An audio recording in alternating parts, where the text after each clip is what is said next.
using supervised technique, that is decision tree, we can implement discartization. No, I am not going to implement the supervised technique. I am implementing unsupervised technique. Here I am using cut function.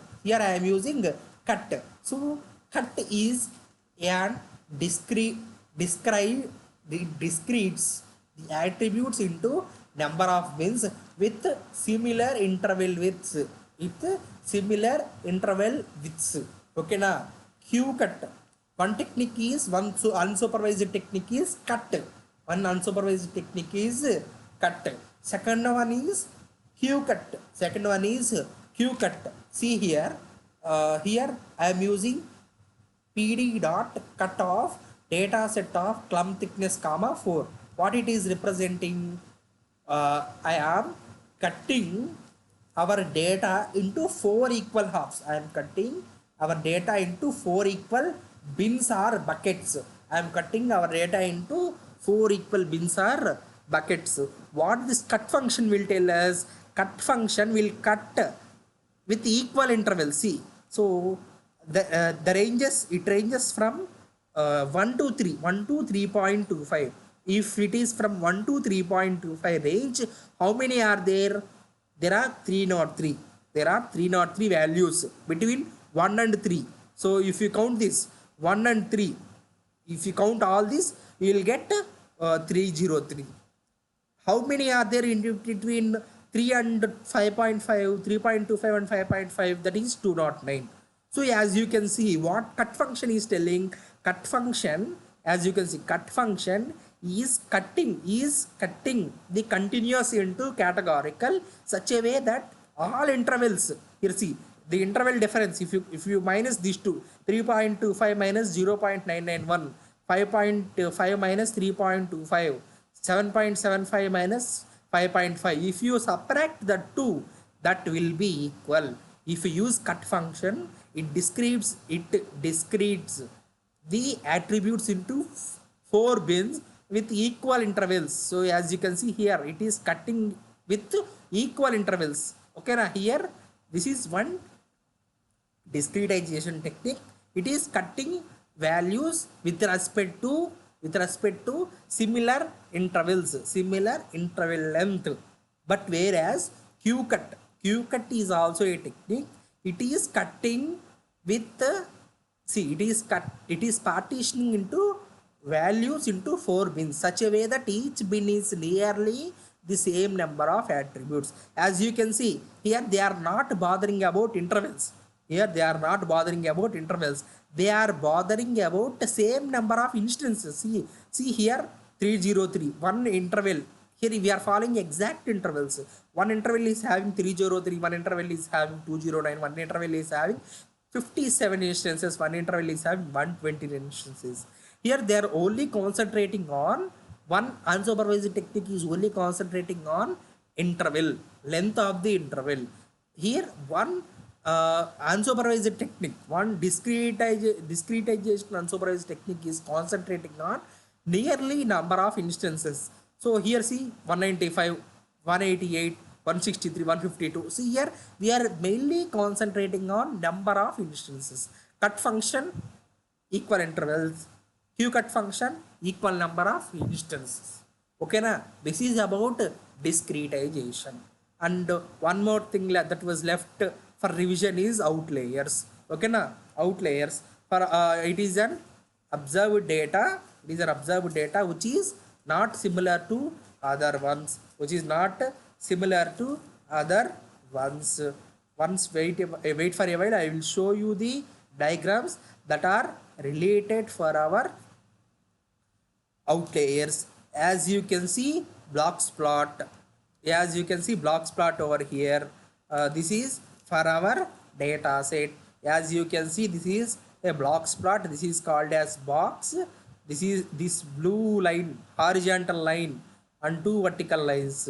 This is called lower whisper. This is called higher whisper, and this line is called whisper line. This box, this is called lower quartile. This is called upper quartile, and this is middle.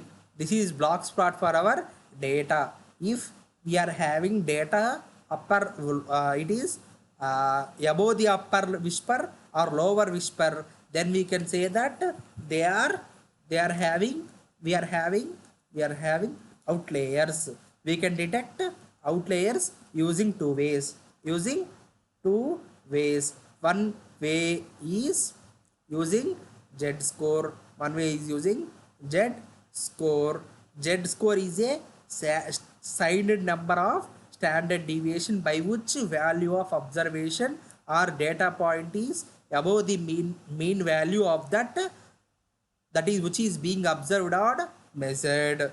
The formula to calculate z score is z is equal to x minus mu by sigma, where x represents the data point, mu represents the mean of the data set, sigma represents the standardization. If z is between 3, if the values are lies between 3 and minus 3, then we can say that that will not comes under outliers. If value is less than minus 3 or greater than 3, then we can say that they are having outliers.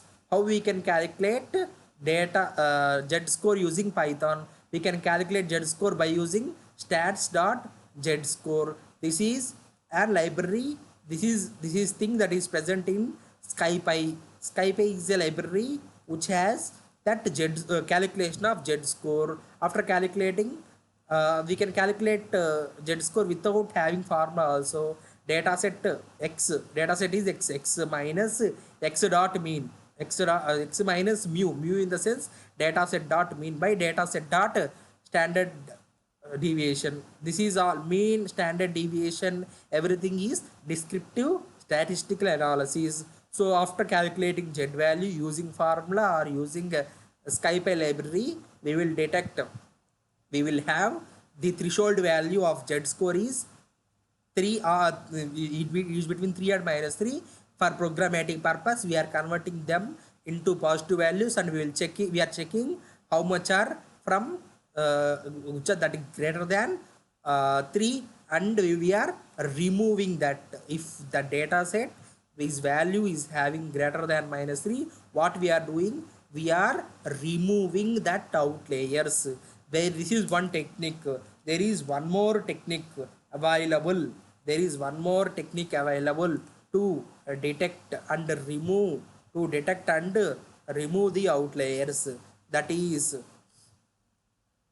what is that? That IQR. That is IQR.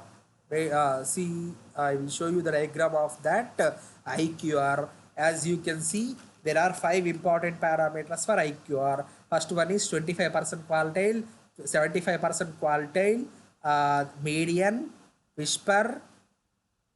and whisper. So here this is Q1 quartile, which is 20. This is also called as 25th quartile.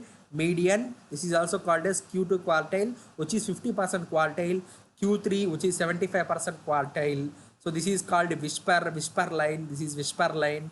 So values which is less than minimum or greater than maximum will be considered as outliers. This is standard value. That is, minimum value is Q1 minus 1.5 star IQR.